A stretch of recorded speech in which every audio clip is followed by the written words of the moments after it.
tu kalau kita nak mengasah kapak, kita tak asah rapat begini, kita naikkan condongkan lagi. Condongkan lagi. Kalau biasanya kita sudut yang halus-halus 25 ni, kita naikkan 35 atau 40 supaya kita boleh mengasah. Dan batu yang saya bawa ni pun tak sesuai. Sepatutnya ada 3. Ada yang grade 120 atau 240, kemudian grade 500 atau 600, kemudian grade 1000 ke atas. Makin tinggi makin halus. Okey, bergantung pada keadaan bilah kita. Kalau bilahnya memang tak tajam, kita pakai yang kasar untuk dapatkan mata dia.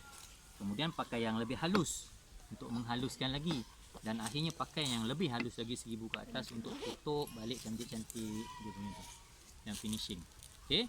Dan ada juga orang finishing menggunakan kulit. Pernah tak dulu yang saya dululah. Saya dulu kalau potong rambut, mama tu dulu dia pakai kulit kan. Selet macam tu. Kulit yang panjang dia sebelum pakai pisau belit. Sebelum kan dia pun pakai rambut itu. Tak tajam dia ambil lagi, asah lagi. Betul, ingat tak? Dulu Cikgu Razak sempat Okey, kulit juga berfungsi sebagai pengasah. Tetapi setelah bilah kita tajam, barulah kita pakai kulit untuk pengasah. Contohnya macam ni je kalau nak gunakan pengasah kulit. Okey. Sama ada kita macam ni, okey, ataupun kita ada orang ni lebih profesional sikit lah. Okey. Lebih profesional macam itu. Tu untuk mengasah kulit. Menggunakan kulit. Kulit adalah kulit lembu. Tapi ada juga orang menggunakan kulit kuda. Itu lebih baik lah, lebih mahal. Baik. Okey, mengasah kapak tadi. Teknik mengasah, saya tak kata teknik dia yang penting adalah objektifnya tercapai. Barang yang kita asah tajam. Okay. Antara teknik yang salah saya sebut. Okay, antara teknik yang salah ialah tolak tarik. Tajam tumpul, tajam tumpul, tajam tumpul. Itu macam tu. Okey. Tapi macam mana boleh tajam juga tapi taklah baik. Okey. Ada orang asah dia menggunakan tolakan saja. Dia tolak. Pun betul.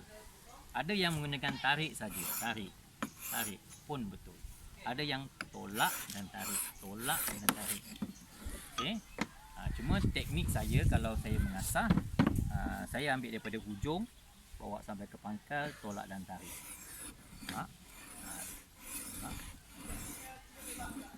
Kalau terbalikkan, sama juga. Tarik. Menjaga sudut menggunakan jari kita saja. Jaga sudut. Patutnya lebih baik duduklah, kan? Duduk. Gitu. Okey. Mengasah ni pelbagailah. Itu kita kena latihan. Yang saya sebut tadi hanyalah teori saja. Macam mana pun yang penting objektifnya tercapai, barang yang kita nak asah tajam. Okey. Itu tentang kapak tadi. Saya ulang balik tadi. Ni apa namanya?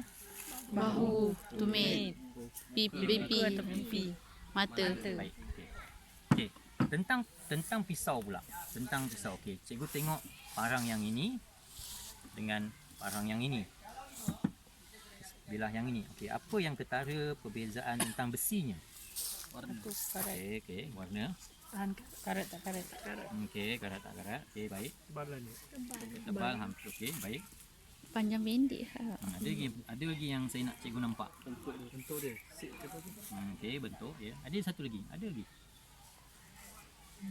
Bulu. Ada tali tak ada tali. Okey. Dari atas ke? Alright, betul. Itu yang saya nak cikgu perhatikan. Okey. Yang ini kita panggil full tank. Okey, ini kita panggil full tank. Full tank ni dia akan lebih lasak lagi sebenarnya. Sebab dia takkan tercabut daripada pemegang dia. Sebab hulunya kita panggil hulu kapit kiri dan kanan. Kan? Jadi kita belah pun macam mana pun tak adalah tertanggal macam kapak ni tadi. Tanggal daripada badan dia. Sebab kita memegang besinya bersama-sama pemegang. Okey, ini lebih baik. Kalau yang ini bukan saya tak kata tak baik, bergantung pula pada putingnya. Okey. Yang ini. Bila saya sebut puting tu, ni dia sebenarnya. Ni bahagian dalamnya. Okey. Kalau full tank ialah sepenuhnya. Kalau puting ini sikit saja besi dekat dalam. Dan dia masukkan sarungnya mesti tu. Bukan hulunya. Okey, dua jenis. Full tank dengan tail. Kita ingat tail apa nama? Tail tank. Kan? Tapi tail lah. Red kutil rasanya. Ekor tikus. Tak silap saya lah. Tak silap saya. Okey. Atau orang Melayu panggil puting. Okey, puting. Baik. Ini salah satu yang puting lah, okey, pisau-pisau macam ni. Okey, saya nak cakap tentang 3 jenis pisau yang kita kena bawa kalau kita masuk hutan. Okey. Yang pertama sekali, pisau yang lasak. Cikgu tengok pisau mana yang lasak? Yang ni lah. Kan? Boleh gunakan untuk menetak, menebas dan sebagainya. Ini kita bawa, okey. Cumanya saya cadangkan kalau nak bawalah 8 inci hingga ke 10 inci sahaja. Supaya dia selesa di pinggang kita. Kalau panjang lagi dia agak tak selesa untuk dibawa. Guna sedap tapi nak bawa tak selesa. Okey. Kalau saya pilih 8 inci lah. Ini pun 10 inci kurang sikit. Okey. Yang kedua, nak bawa pisau apa untuk memotong makanan kita? Ziblet. Bagus. Ni. Ini potong makanan boleh tapi ni lebih pada melapah lah. Bentuk-bentuk dia bullnose ni kan. Okey. Okay. Kita bawa lah satu lagi selain daripada parang yang lasak, kita bawa satu pisau yang kita boleh gunakan untuk memotong makanan kita tanpa kita campur bahan-bahan lain lah. Okay. Potong makanan dan sebagainya. Kalau potong tali ke potong apa, gunalah benda ni. Tapi yang ni untuk makanan kita. Okay. Dan satu lagi yang paling penting ialah pisau apa?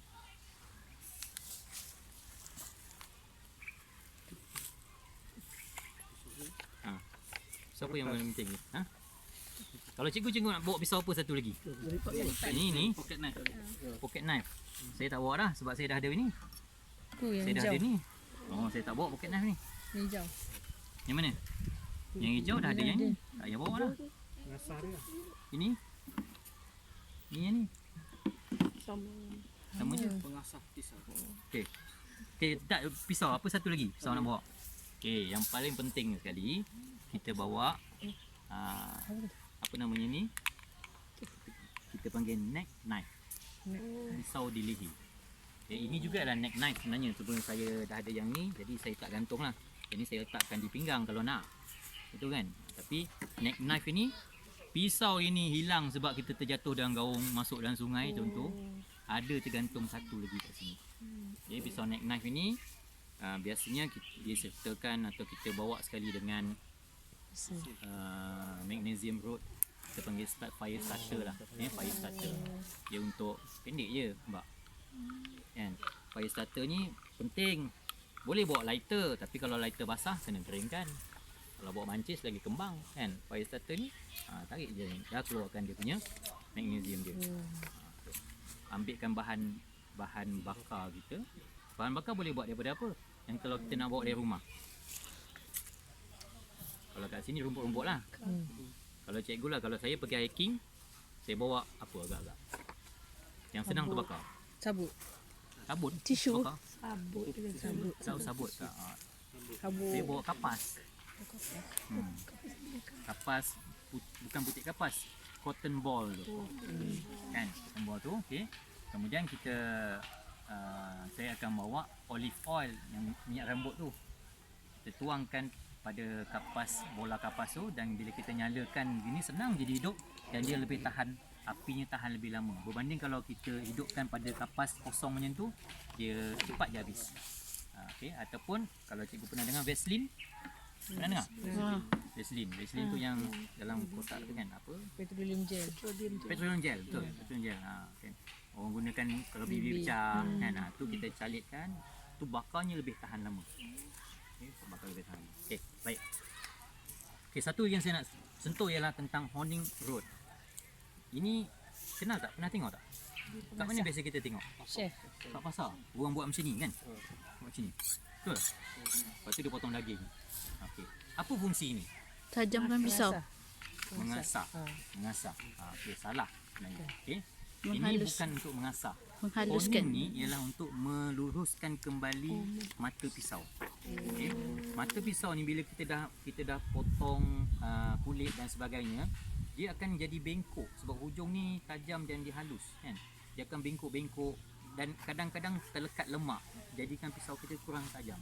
Horning ni untuk meluruskan kembali hujungnya dan sekaligus membuang lemak lah dengan apa yang ada. Pisau kita kembali. Kalau pisau tak tajam, contohnya kapak ni tak tajam, kita asah lah macam ni pun. Berzaman nak tunggu dia tajam. Memang tak tajam susah. Okay, fungsinya ialah untuk meluruskan mata. Pisau ni sendiri. Okay. Setuju kot? Okay, antara pisau yang sangat okay, pisau yang ini multi purpose kan, saya tahu dia ada banyak kan. Okay, saya cuma nak kongsi share saya dengan rakan polis saya. Saya tunjukkan dia pisau ini.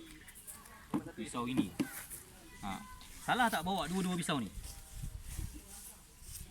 dengan pisau ni? Contohlah kita bawa, salah tak bawa sebagai EDC, everyday carry, EDC? Salah ke tidak? Salah kan? Salah. Yang ini salah, yang ini salah, yang ini boleh. Okay, yang ini boleh. Sebab ini dikira sebagai tools, walaupun ada knife kat sini. Kita bawa, cuma kita tidaklah menunjukkan pada orang ke dan sebagainya kan. Lagi satu, polis pun setahu pengalaman saya lah, dia pun nak tahan orang, dia tengok juga siapa kita. Dia tengok muka kita pun dia tahu kan. Kena muka Cikgu Zawani bawa pisau, terbawa lah pisau dapur kat bawah. Takkanlah nak kena kan. Pisau yang ni memang saya bawa sebagai edisi saya lah. Okay, everyday memang saya bawa setiap hari tau ke sekolah. Tugasnya pagi-pagi kalau dapat parcel, pos laju datang buka. Shopee. Pergi shopping komplek, bawa anak pergi McD potong burger, bagi seorang sebelah kan, inilah pisaunya. Okay, saya masih kecil. Okay, dah. Ni kebenaran lain Nak change pula. Back scan untuk